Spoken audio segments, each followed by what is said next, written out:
The title of the sermon is, in fact, Europe in Biblical Prophecy. And I did talk about the beast already last time when I spoke to you, and of course I've given a standing watch program which goes into this also in more detail.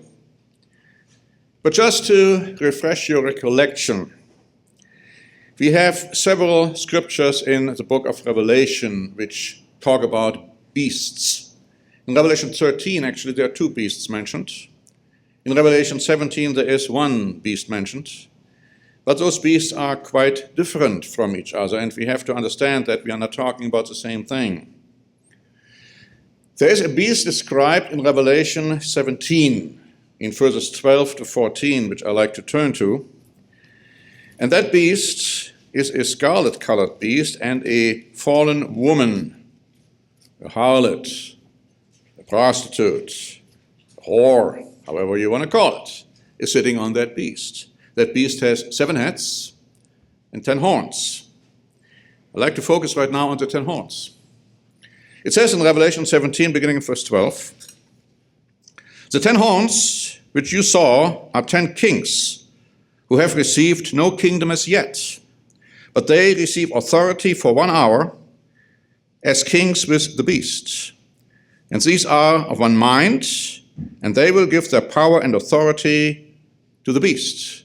Verse 14, "These will make war with the Lamb, and the Lamb will overcome them, for he is Lord of lords and King of kings, and those who are with him are called, chosen, and faithful." What to take from the scripture is that these 10 kings, these 10 horns, these 10 kingdoms, because the words for king and kingdoms can be used interchangeably, will exist at the time of Christ's return. They will exist together with the beast, in this case a military economic leader, and they will fight together against Jesus Christ. Now these 10 kings are also mentioned in Daniel chapter 2. And again, these will all exist at the same time.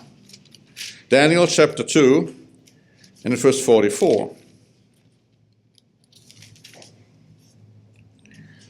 It says, "In the days of these kings, the God of heaven will set up a kingdom which shall never be destroyed.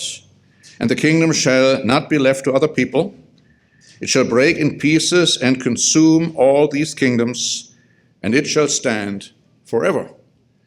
The same scenario is being explained here. Those 10 kings or kingdoms, here they are referred to as 10 toes of a statue, will fight against Christ, will lose. Christ will come to destroy them. Now we have just read in Revelation 17, verse 12, that these kings will obtain power for 1 hour. That is a very short time. They will receive it for 1 hour to share it, turn it over to that charismatic political, military, economic leader who is also called the beast. And we have just said, and we have just explained, that they are going to fight against Christ. But the beast will also be accompanied by another figure called the false prophet, a religious figure. We've always felt that that would be the Pope, whoever is going to be the Pope at that time. It's interesting that the current Pope might not live much longer. He's been in the hospital with complications. Every day we find out another development. Whether the next Pope is the one, we'll have to see. But there's going to be another Pope, that's for sure. It's not going to be this one. We have been talking about core Europe for quite a while. The idea being that you have the United States of Europe, if you please, a European superpower, consisting right now of 27 member states. We've always felt that the 27 member states are not going to be able to run Europe because they're all divided amongst themselves. But ultimately, there's going to be 10 nations or groups of nations coming out of that European unity, not developing apart from them, coming out of, because they're part of the beast. But they will then run Europe, and they will then pass on their authority to the beast. In the last Standing Watch program, I did quote an article, again from Bild Online, dated February 20, and I'd like to just read one section from that article, because it was quite interesting. It says, more important, we need a major European plan for our security, and therefore also for the security of Ukraine, whose soldiers ensure that the Russian army does not come any closer to us. We need something that we ourselves never thought we were capable of. If not all European partners want to participate, then individual states will have to join forces. Another way of putting it, Europe with two speeds, core Europe. The Bible says 10 nations or groups of nations will come together. They will join forces. And then the article says, we need preparations now. It's about our security, our freedom, our lives. More and more, Germany and certain countries in Europe understand that they cannot rely on the United States of America anymore when it comes to security. They have to have their own army. And they are going to have their own army. But we also need to remember, I alluded to this last time, that there's going to be a merger between church and state. There has been a merger before, a collaboration between church and state. And when I talk about church, I'm talking about the Catholic Church and its denominations under it.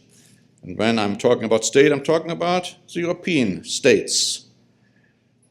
In the end time, that will be even more a strong merger, a collaboration, where sometimes the borders between the two are fluent. I'd like to turn back to the book of Daniel, chapter 7. In Daniel chapter 7, and beginning in verse 7, we read about a beast. Most commentaries understand that this is a description of the Roman Empire in existence at the time. And this fourth beast, which is being described here, is quite unusual because there is more to it than just a normal beast in that sense. Because in Daniel chapter 7 and in verse 7 we read, after this I saw in the night visions, and behold, a fourth beast, dreadful and terrible, exceedingly strong. It had huge iron teeth. It was devouring, breaking in pieces, and trampling the residue with its feet. It was different from all the beasts that were before it, and it had 10 horns. Now, these 10 horns are consecutive horns, referring to one horn following the other. So therefore, it's not the same as what we read in Revelation 17. But it goes on to say, and I was considering the horns, and there was another horn, a little one, coming up among them, before whom 3 of the first horns were plucked out by the roots. And there in this horn were eyes like the eyes of a man, and a mouth speaking pompous words. And when you keep reading, you find that this little horn is intending to change times and seasons, laws and seasons, laws and times. In other words, the law about God's holy days. And at the end of this vision here, we read that it's clearly now referring to the end time. So this little horn would come up, it would plug out 3 horns, about which we are going to talk about in a moment, will become bigger and bigger, and then it will exist in the end time. And notice what it's going to do. In Daniel 7 and in verse 24. The 10 horns are 10 kings who shall arise from this kingdom, one after the other is the idea. And then another shall arise after them in their likeness, having the same kind of governmental structure. He shall be different from the first ones. He shall subdue 3 kings, so 3 horns will be plucked out.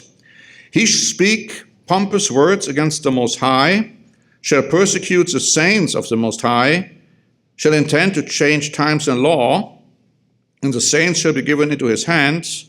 How long? For a time, times and half a time. 3.5 years, talking about the very end time. So this is talking about the little horn. And you guessed it, it's talking about the Catholic Church, which is becoming extremely powerful again in the end time. But then the interesting thing is, you can also read something about another little horn. Now, why would this other person now also refer to as the little horn? Because he is. It's not the same. Daniel 7 talks about the religious aspect. This one I'm going to read to you now is going to talk about the military aspect. In Daniel 8, verses 8 and 9. And here we're talking about the kingdom of Alexander the Great. And Alexander would die, and his kingdom would be given to 4 generals. And you read that in verse 8. Therefore the male goat grew very great, but when he became strong, the large horn was broken, and in place of it 4 notable ones came up towards the 4 winds of heaven. But notice verse 9. And out of one of them came a little horn, which grew exceedingly great towards the south, towards the east, towards the glorious lands. And notice verse 11. And he even exalted himself as high as the prince of the host, and by him the daily sacrifices were taken away, and the place of the sanctuary was cast down. Antiochus Epiphanes, who came out of this concept regarding those generals, did exactly that. He actually invaded Jerusalem, the temple. He sacrificed swine's blood on the altar, and he did away with the daily sacrifices. He set up the abomination of desolation. But this was a forerunner only, because Christ would later say, in the end time, something like that would happen again. And we'll talk about that in a moment as to how that is to be understood. But my point is this. Go to the end time. Let's go to verse 23 of Daniel 8. And in the latter time of their kingdom, when the transgressors have reached their fullness, a king shall arise, having fierce features, who understands sinister schemes. And his power shall be mighty, but not by his own power. He shall destroy fearfully, and shall prosper and thrive. He shall destroy the mighty and also the holy people. And on it goes, talking about the beast, the final beast person who's going to do all of that. He's also referred to the little horn.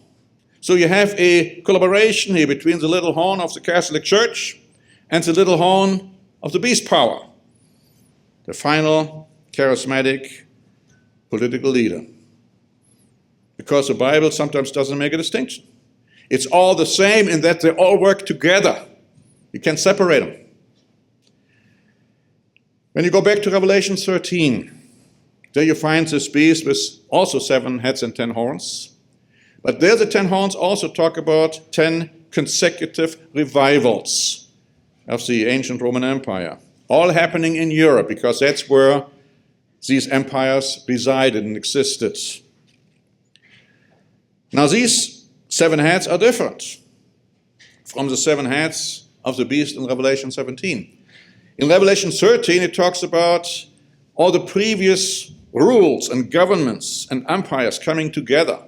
The Babylonian Empire, Greco-Macedonian Empire, Median Empire, and then the Roman Empire. So you have 7 heads because the Greco-Macedonian Empire had 4 heads with the 4 generals. And then out of that, there would be 10 revivals. In Revelation 17, however, as we will see, those 7 heads are different. Because you see, the woman never rode the beast when it came to the first 3 horns. These first 3 horns would be plucked out by the little horn. And so the woman would only ride on the last 7 revivals of the Roman Empire. So let's talk about the revivals a little bit, because people don't seem to understand what Revelation 17, Revelation 13, and Daniel 7, and Daniel 2, and all these passages are actually telling us.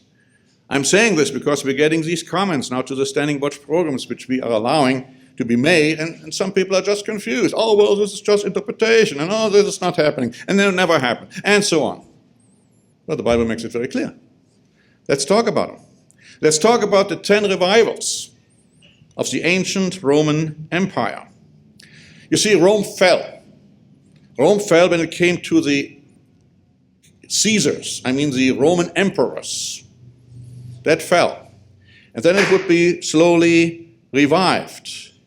And first, it would be revived through barbarians, as we call them, or Germanic tribes.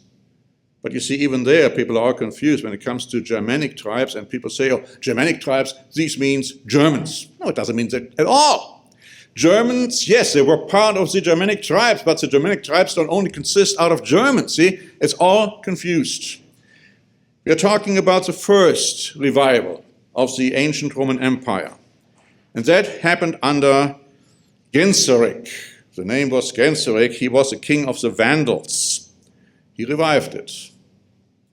Genseric was of the Arian faith. It was a different faith than the Catholic Church's faith. The Arian faith, for instance, rejected the Trinity, didn't believe in the Trinity, had other ideas they didn't accept when it came to the Roman Catholic Church. Of course, they also had errors on their own.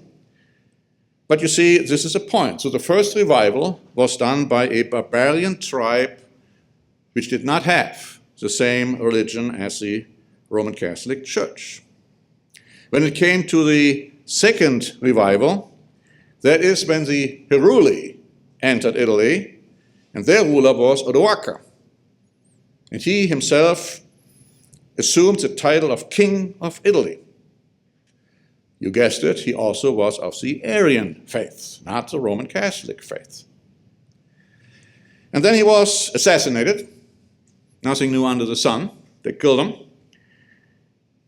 And so the second revival of the ancient Roman Empire ended, but it gave way to the third revival under King Theodoric of the Ostrogoths, a Germanic tribe, but not Germans, right?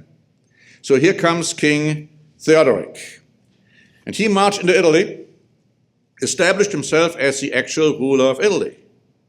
And yes, he also was of Arian faith. And so here you have the three revivals, and they were all of Arian faith, of a faith opposed to the Catholic Church. And the Catholic Church opposed the Arian faith. And they opposed those three leaders, those three revivals. We also read in the Bible, in Revelation 13, that the Roman Empire received a deadly wound, but that deadly wound was healed. It was healed under Justinian in 554 AD, and this is looked upon and explained as the imperial restoration, because Justinian, who was actually in the eastern part of the Roman Empire, marched into Rome, took over Rome, and thereby combined the eastern and western parts, I should say, of the Roman Empire. Now, he was not of Arian faith, he was a Catholic. And so the stage of world history was set for the fourth revival of the ancient Roman Empire. Justinian the First is also referred to as Justinian the Great. He ruled from 527 to 565.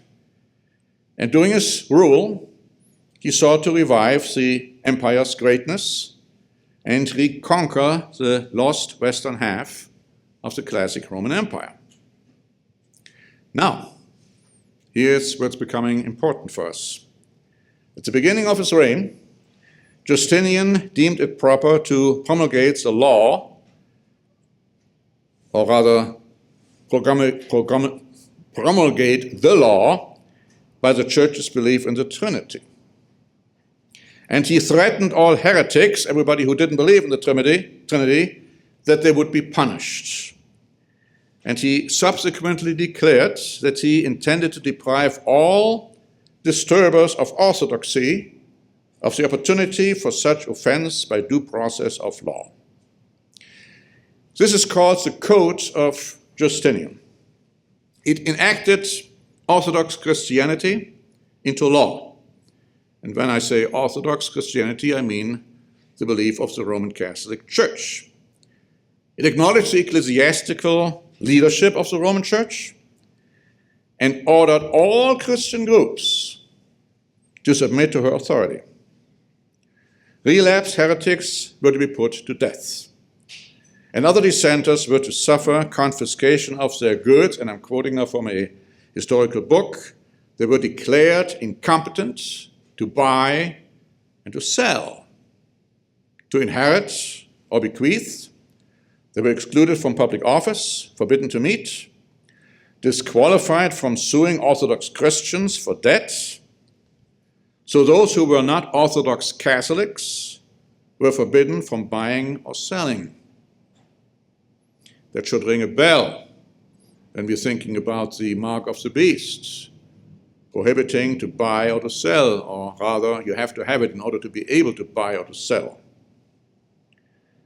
The mark of the beast then began at the latest with Justinian. The idea it's only coming up in the end time is nonsense. It existed at least since Justinian.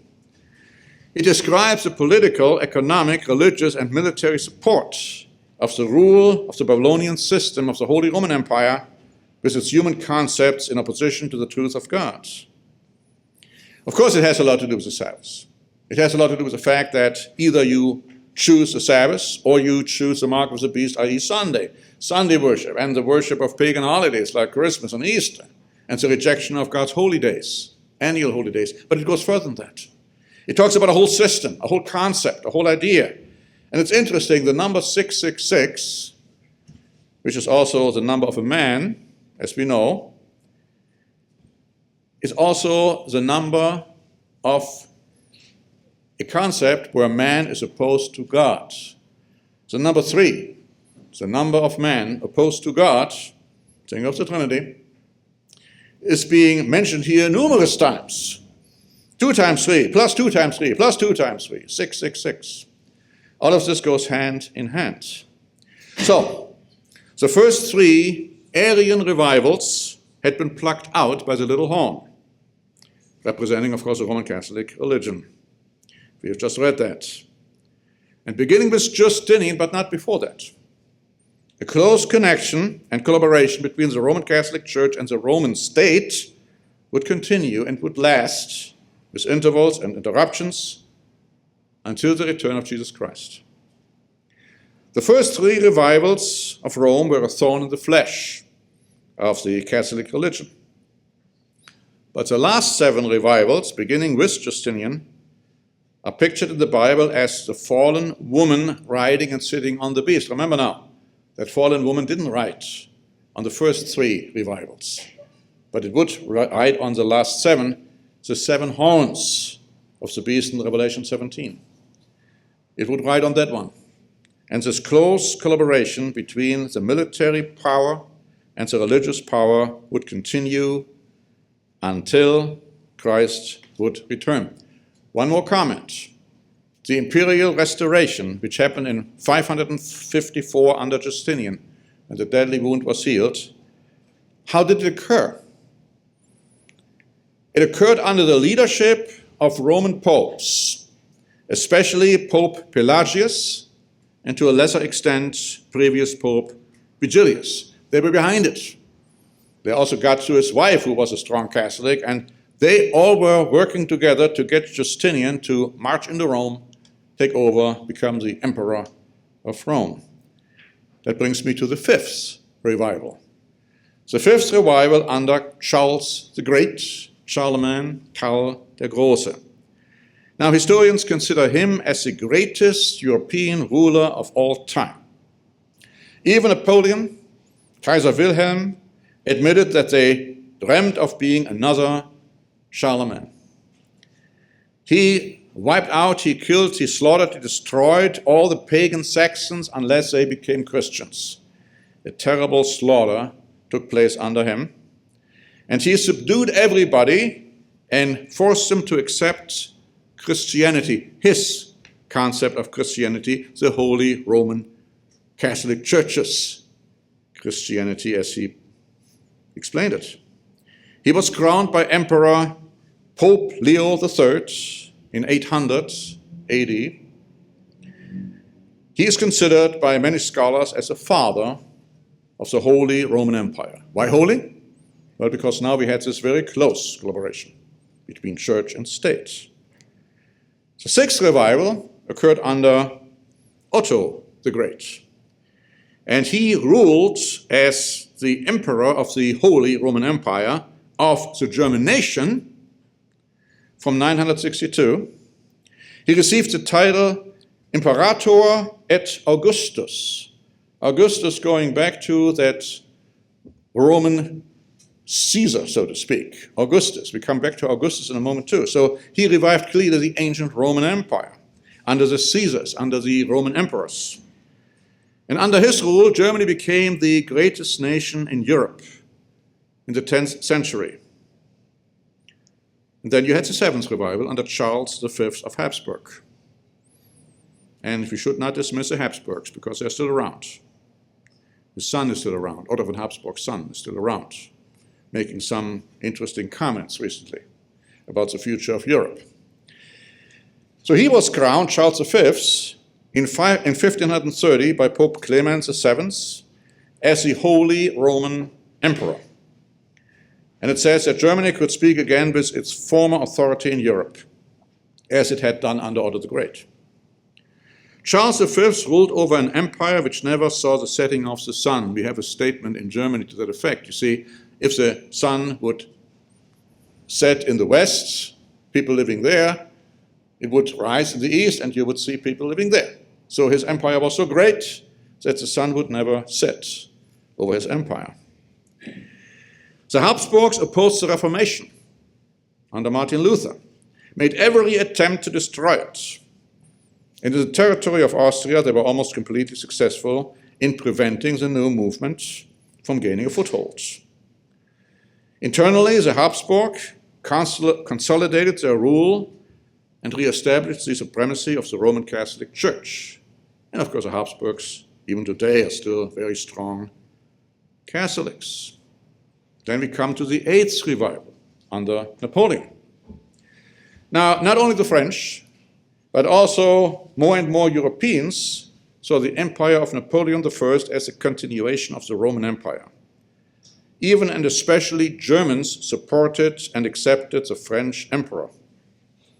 And he wrote in 1806, he wrote in French. I'm not trying to say it in French, because we have people here who speak French, but in English it would say, I am Charlemagne. He believed that he was a reincarnation of Charlemagne. Others actually believed that too, but he specifically pointed that out. And the Catholic Church again became the official church of France after his coronation through the Pope in 1804. He crowned himself again in 1806, this time with the celebrated Iron Crown of Lombardy, one of the great historic symbols of Europe. The crown had previously been worn by Charlemagne and Otto the Great, for example. Now, Napoleon fell in 1814. That is when he was forced to finally abdicate. And so the system of the Roman-inspired government, which was first resurrected by Justinian in 554, came to an end after exactly 1,260 years, from 554 to 1814. Why is that interesting? Well, let's turn to me, or with me rather, to an interesting passage in Revelation chapter 13 and in verse 5. Revelation 13 and verse 5, where we read about the revivals of the ancient Roman Empire. And in Revelation 13 and verse 5 we read, and he was given a mouth, speaking great things and blasphemies, and he was given authority to continue for 42 months, or 1,260 days first, but in prophecy many times a day stands for a year. So we're talking about 1,260 years, exactly the time from the healing of the deadly wound until the time when Napoleon resigned. But something else would be happening during this time, during these 1,260 years, in Revelation chapter 12 and verse 6. In Revelation 12 and verse 6 we read about the church. Not the end-time church here, We're talking about the history of the church here. And in chapter 12 and verse 6 we read, "And then the woman fled into the wilderness, where she has a place prepared by God, that they should feed her there 1,260 days or years in biblical prophecy." So while the Roman Empire ruled since the beginning of Justinian all the way up until Napoleon, the church would be protected. It wouldn't die out. Many attempts were made, it appears, to wipe it out. For instance, we do believe that, for instance, the Church of God was represented at a time by the Waldenses, and the Catholic Church was willing to eradicate them, but they were not quite successful, because God would protect them. God would see to it that they would survive, exactly during this time. But now 2 more revivals would happen. And the next one would happen under Benito Mussolini, Il Duce, and Adolf Hitler. Mussolini had a dream. He dreamed of a new Roman Empire led to the conquest, and that dream led to the conquest of Ethiopia in 1935 and 1936. He invaded Ethiopia, took it over. And following Italy's defeat of Ethiopia, Mussolini now proclaimed that another resurrection of the Roman Empire had taken place. He said in 1934, "After the Rome of the Caesars, after that of the popes, today there is a new Rome, fascist Rome." Mussolini's recreation of the Roman Empire was commemorated by the monumental construction of the Via del Impero. Still can look at that. The Pope praised Mussolini as a man whom Providence gave us. Mussolini was worshipped as a god. His ministers were his high priests. He dreams of Rome as a metropolis as it existed during the times of Emperor Augustus. Now, we have heard about Augustus before. So the idea is like to recreate and reestablish the ancient Roman Empire under the Roman emperors. Il Duce was during his glorious days more popular, a commentary says, than anyone before or after him in the modern history of Italy. Now, it's an interesting passage we read in Revelation 17, verses 10 to 11.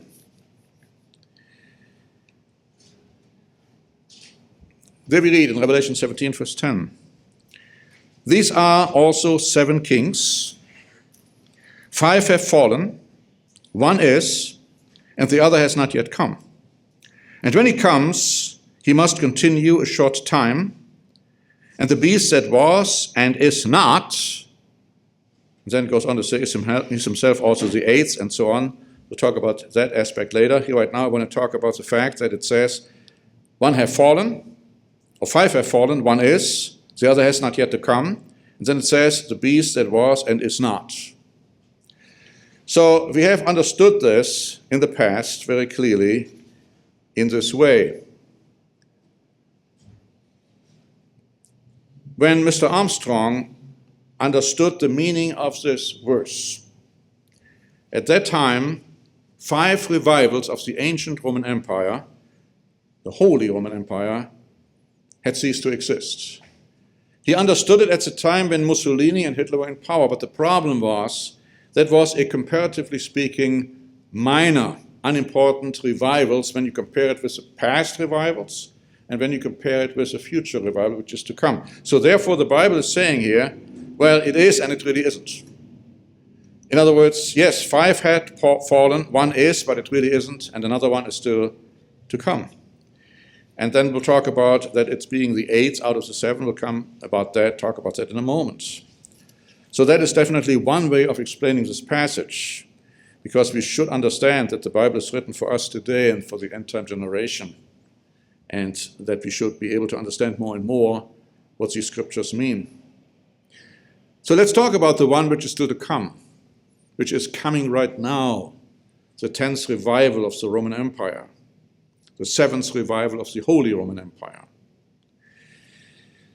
Now, let me just say that I have taken some of what I'm talking today about from our 2 booklets, Europe and Prophecy, and also the 10 European revivals of the ancient Roman Empire. And we say in those booklets that in the sense, the Roman Church has been influencing the European unification process to a certain degree all along. The Telegraph wrote in 1991, "The common market itself started under the inspiration of Catholic politicians, such as Adenauer of Germany, Paul Henry Spaak, Jean Monnet, Robert Schuman. They were all deeply influenced by Catholic social teaching. Monnet believed in the Catholic vision that Europe should become a federal superstate. The Financial Times wrote in 1995 that the idea of a united Europe has been viewed as essentially a Catholic concept." In 1976, the European calendar was changed. Now think of the little horn, saying that the little horn intended to change law and times. Now, of course, they had been changing that all along, the Catholic Church, that is, by doing away with the Sabbath, by saying Sunday had to replace the Sabbath, which is, of course, a lie.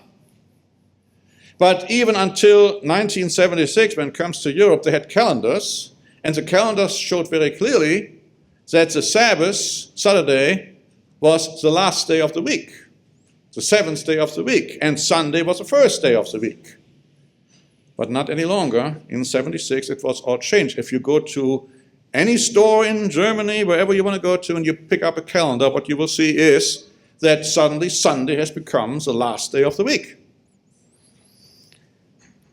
A perfect example of utter deception.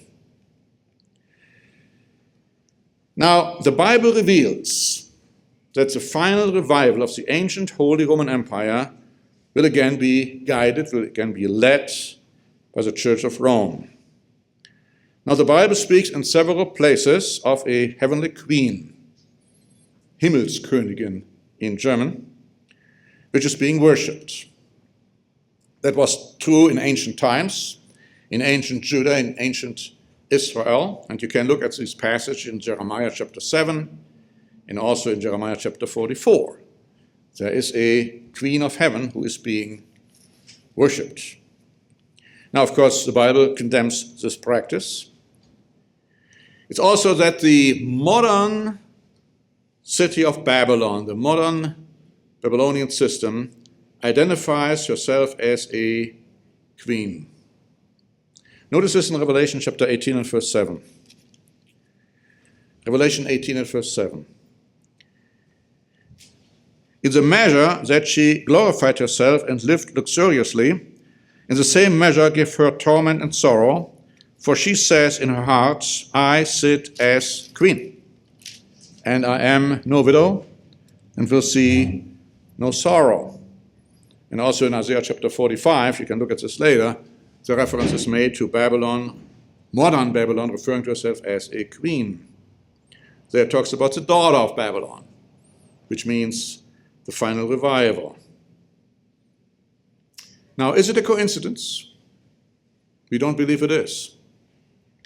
That the design of the European flag was inspired by an image associated with the Virgin Mary. And Catholics refer to Mary as our mother, the Queen of Heaven, Our Lady, and the Queen of Europe.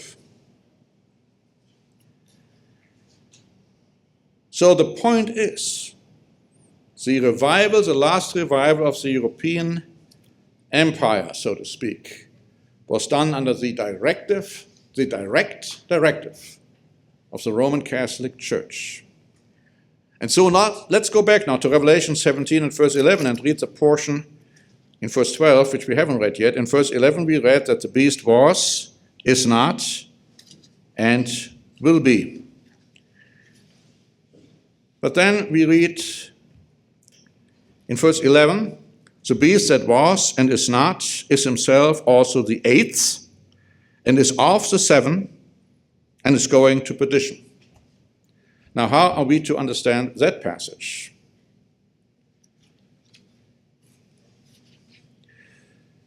The New Unger Bible's Handbook explains it in this way. The last ruler of the revived empire is specified. Now, when it talks about the last ruler, it talks about the individual, the person. Verse 11 says, "And as for the beast which was and is not," talking about the revived empire, "even he," and they say the emphasis, he himself, reference to a personal beast emperor, now coming into view, "even he is the eighth and is of the seventh," in other words, of the imperial, the government, and he goes into perdition. They say this diabolical head is unique.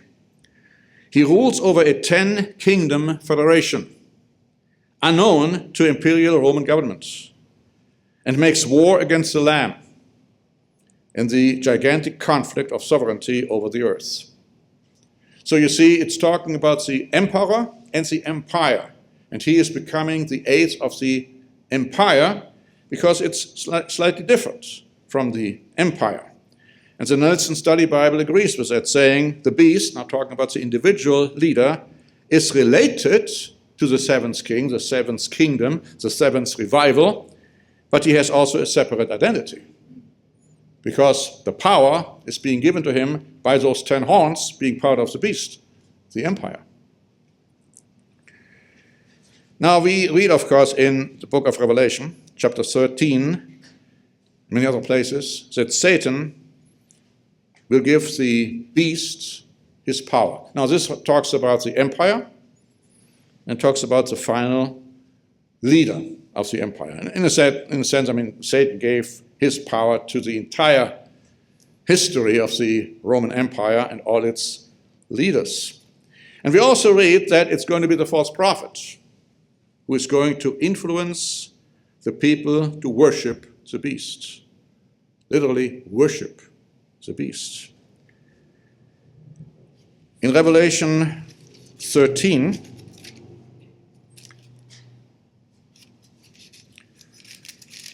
let's notice verses 11 and 12.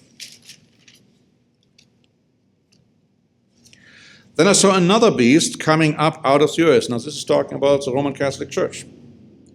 "And he had 2 horns like a lamb," pretending to be Christian, "and speaking like a dragon," being influenced by Satan, the devil, the dragon.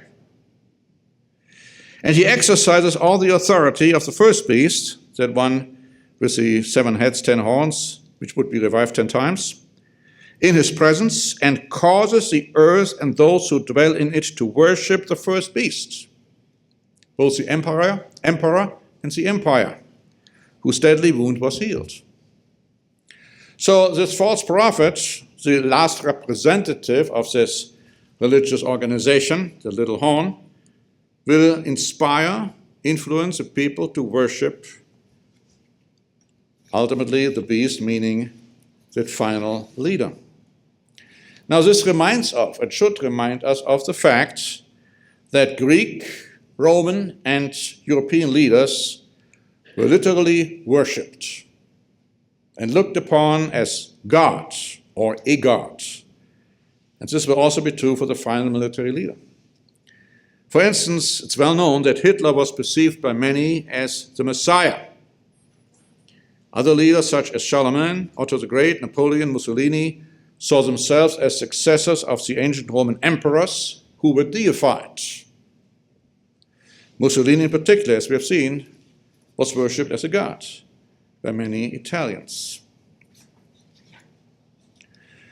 What is also interesting, however, even though the beast will be worshipped himself, he will worship the false prophet, considering the false prophet as his god. Notice Daniel chapter 11. And again, we should see that close connection, this close collaboration between church and state, and the leader of the state and the leader of the church. Daniel 11, verses 36 to 39. Then the king, talking about here the beast, talking about that final leader of the ancient Roman Empire, The king shall do according to his own will. He shall exalt and magnify himself above every god. But let's hold on. Shall speak blasphemies against the God of gods, the true God. Shall prosper till the wrath has been accomplished. For what has been determined shall be done. He shall regard neither the God of his fathers, nor the desire of women, maybe a reference to him being homosexual, nor regard any God, for he shall exalt himself above them all. Up until this point. So in other words, he doesn't believe, it looks like, into the true God. Hitler didn't either. Hitler would talk about providence. He didn't believe in the God of Christianity, even the God of Christianity the way it was presented by the Catholic Church. He was determined to wipe out the concept of Christianity, replace it with paganism, completely and totally. But this goes on to say, but in their place, verse 38, he shall honor a God of fortresses. So he's going to honor somebody, a God of fortresses, and a God which his fathers did not know, he shall honor with gold and silver, with precious stones and pleasant things. And thus he shall act against the strongest fortresses with a foreign God, which he shall acknowledge and advance its glory. And he shall cause him to rule over many, and divides the land for gain. Who is that foreign God? That foreign God whom his fathers didn't know? Well, of course, it is that false prophet. It is that final pope, who of course didn't exist at the time when his fathers lived, so they wouldn't have worshipped him. But he will. He will believe that the man of sin, who's going to sit in the temple of God, who is still going to be built in Jerusalem prior to Christ's return, whether people accept that or not, he will believe that he is a God. And he will actually worship him. And he will follow him. And he will follow his lead. And this false prophet will tell him, okay, go and invade Jerusalem and take over that temple so I can sit in it. Again, this close collaboration between these two guys, and they both will be thrown into the lake of fire when Christ returns. Now, we should understand that Hitler was indeed demonically possessed. All of this is a terrible deception which happened under Hitler, and all of this will be a terrible deception as it's going to happen in Europe very soon. Now, the demonic influence of Hitler affected and influenced those with whom he came in contact. I have a book here written by Klaus Fischer, Nazi Germany, A New History. Now, you can't get that book in bookstores any longer. People have tried. It's not going to be available anymore unless you find it in a bookstore with used books. To me, it is probably one of the best, if not the best, book I have ever read about Nazi Germany. I'd like to quote a few things, and we quoted some of that in our booklet on Europe and prophecy as well. There is an incident which was described when Hitler was 17 years old, and it says his only friend in Linz, that is in Austria, Gustl Kubitschek, reports that Adolf enjoyed speechifying for him while the two friends were walking through deserted fields, punctuating his orations with violent movements and vivid gestures. One night, after listening to Wagner's Rienzi, Hitler led his friend atop a steep hill where with feverish excitement he began speaking in a strange, raspy voice that did not seem to belong to him. According to Kubitschek, Hitler seemed possessed by his own demon. Now, of course, I use the Greek word for demon, but it means demon.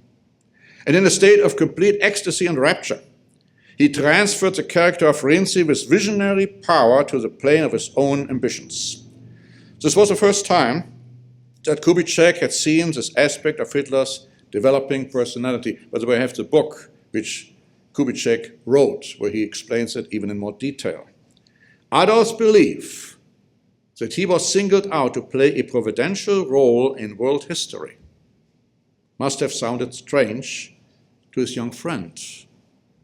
And we have seen there were leaders in Europe who had also the belief that they were playing a providential role in world history. And we have people right now not necessarily even in Europe only, who believes the same thing, that they are playing a providential role in world history.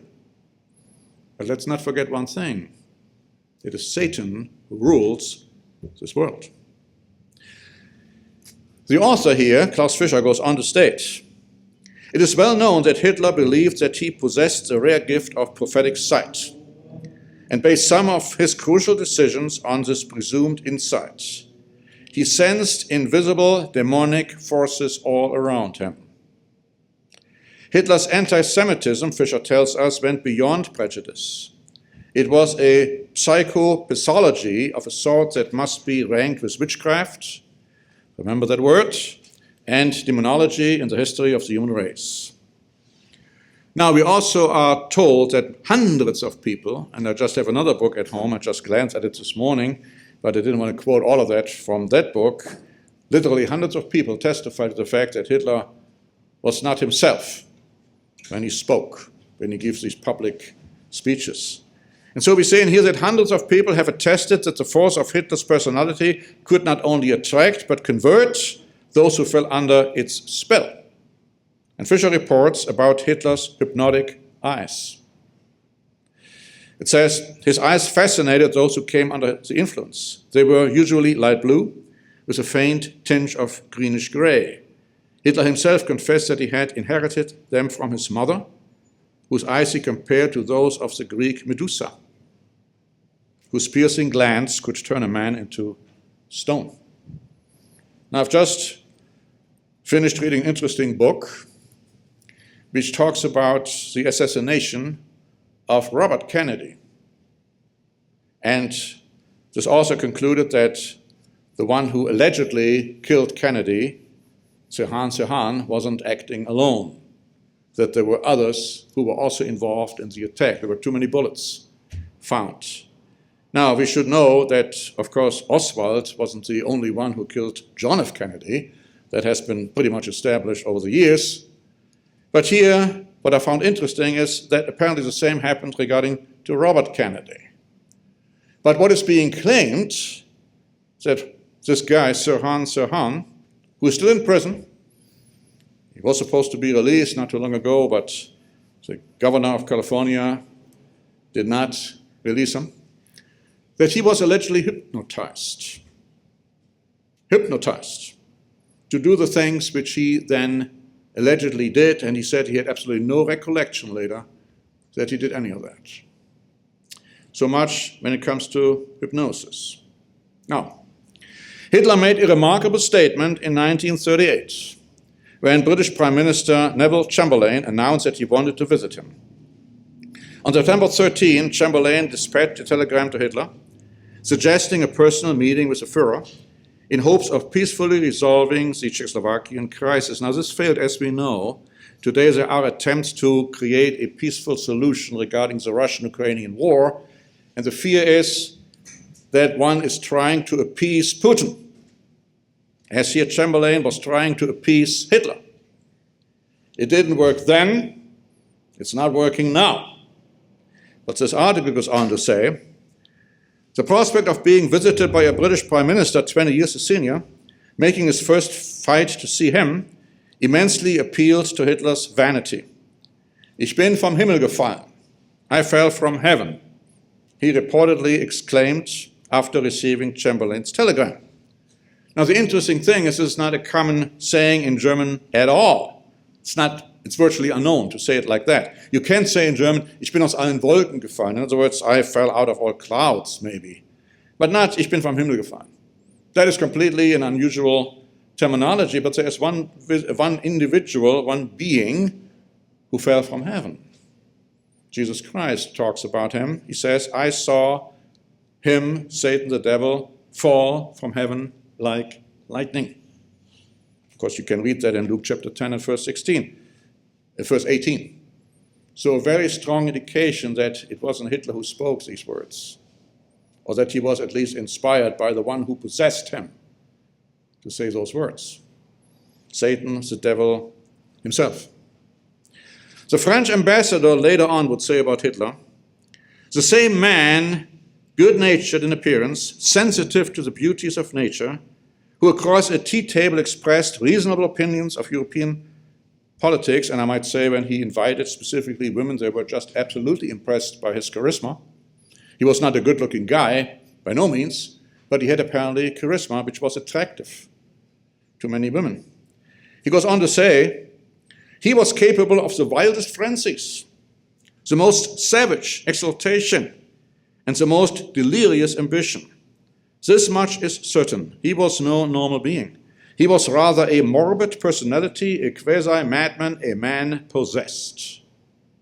And that is what he was. He himself called his invasion of Poland Teufelswerk, meaning the devil's work. Who inspired him to use those words? He was talking about his own actions, calling them the work of the devil.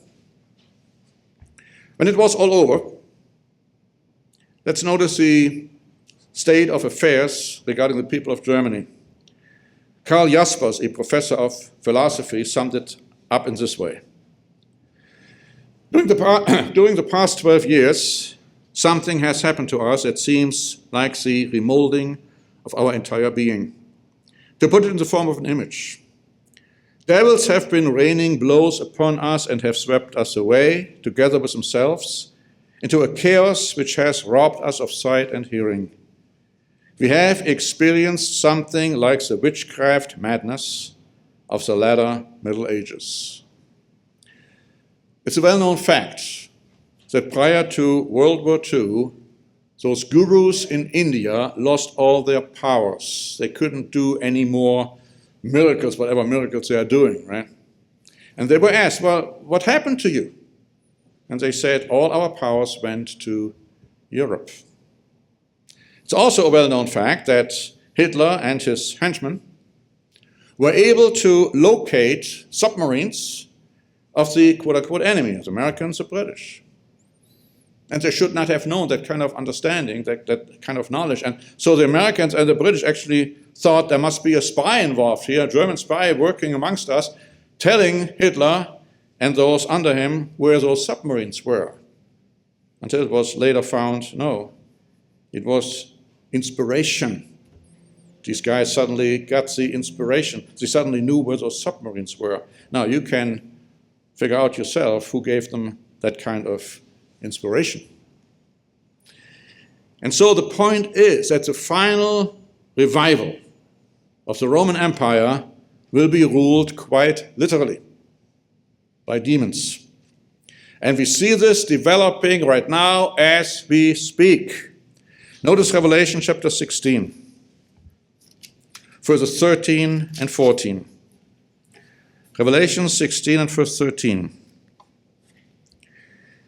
I saw 3 unclean spirits like frogs coming out of the mouth of the dragon, Satan the devil, so he is sending powerful demons directly, and out of the mouth of the beast, so in other words, that's the end-time ruler, he is possessed by a demon, maybe by Satan himself, or by another very powerful demon, and out of the mouth of the false prophet, he is also possessed. And remember now, it's going to be the man of sin who is going to sit in the temple of God, claiming to be God. He is doing mighty signs and wonders.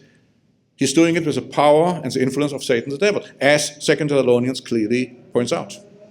It goes on to say, for they are, verse 14, spirits of demons, performing signs, which go out to the kings of the earth and of the whole world, to gather them to the battle of that great day of God Almighty. So they will try to influence all of them to come to Jerusalem to fight against Christ. But they have those demons already before they inspire those people to come to Jerusalem.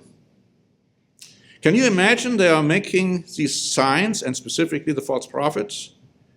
I mean, Hitler didn't make any signs, and people worshipped him. Mussolini didn't make any signs, people worshipped him. Here these guys are making signs and wonders, lying signs of wonders. Can you imagine the reaction? The reaction will be awful. And only those who are inspired by God, the true God of the Bible, will be able to understand. Revelation chapter 18 and verse 2. Now this talks about the ultimate fate of this Babylonian system, but It's also describing the situation of the Babylonian system now. It says, "And he cried mightily with a loud voice, saying, Babylon the great is fallen, and has become a dwelling place of demons, a prison of every foul spirit, and a cage for every unclean and hated bird."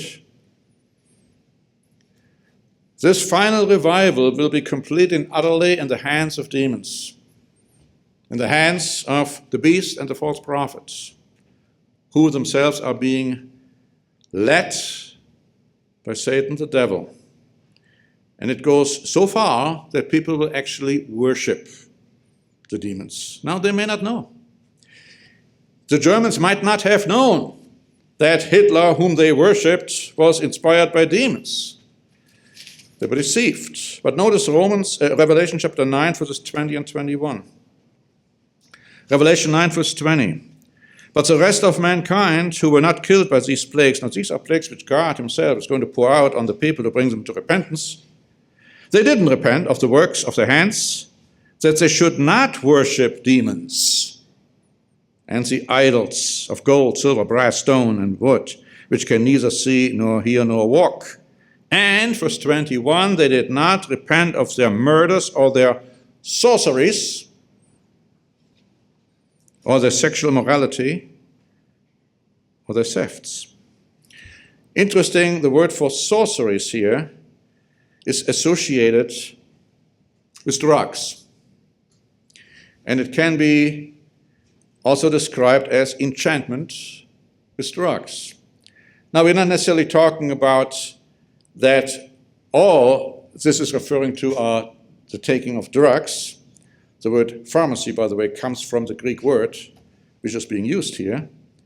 But you see, the results are pretty much the same. I mean, you take drugs, you become somebody who is not somebody who is in control of himself or herself. The same when demons take over. And of course, you take drugs and you open yourself up to demonic influence, to be sure. And they didn't repent of that. They were happy with their kind of a lifestyle. And they didn't repent of their sorcery, as we read. Notice Revelation chapter 17, when it comes to the destruction of modern Babylon. It says, "The kings of the earth have committed fornication," especially with that woman riding the beast, "and the inhabitants of the earth were made drunk with the wine of a fornication." In other words, they accepted those false teachings. Also in verse 13, in verse 18, "And the woman whom you saw is that great city, which reigns over the kings of the earth," built on 7 hills, Rome. And the question is, how is it possible? How are they being deceived? How are they being drunk with the wine of her fornication? How and why would they accept that? Why would they accept that? Notice Revelation 18, verse 23. "The light of a lamp shall not shine in you anymore, and the voice of bridegroom and bride shall not be heard in you anymore. For your merchants were the great men of the earth, for by your sorcery all the nations were deceived." By your sorcery.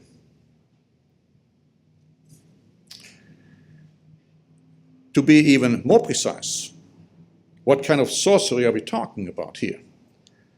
Let's read, as the last scripture now, Isaiah chapter 47, because here the final destruction of the Babylonian system, a collaboration between church and state, is described in Isaiah 47 and verse 9. We read this.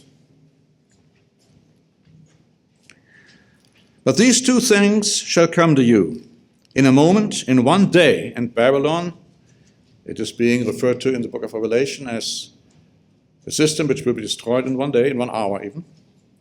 "For in one day the loss of children and widowhood, they shall come upon you in their fullness, because of the multitude of your sorceries, and for the great abundance of your enchantments. And here, the word for sorcery is a word for witchcraft. And if you read the history of many of the popes, you find that they were heavily engaged and involved in witchcraft. And so will the last one be. And so will the beast be. And so was Hitler. And so were others. It's all going to be completely under the rule of Satan and his demons. And we should understand that, because only God can help us when this time has arrived. Only when we have God's Spirit leading us, directing us, guiding us, showing us the truth, will we understand who that beast is, who that false prophet is, and how we can escape their evil influence. Most people will not be able or willing to do that. You have a chance to do it because you know the truth. Don't forget about it.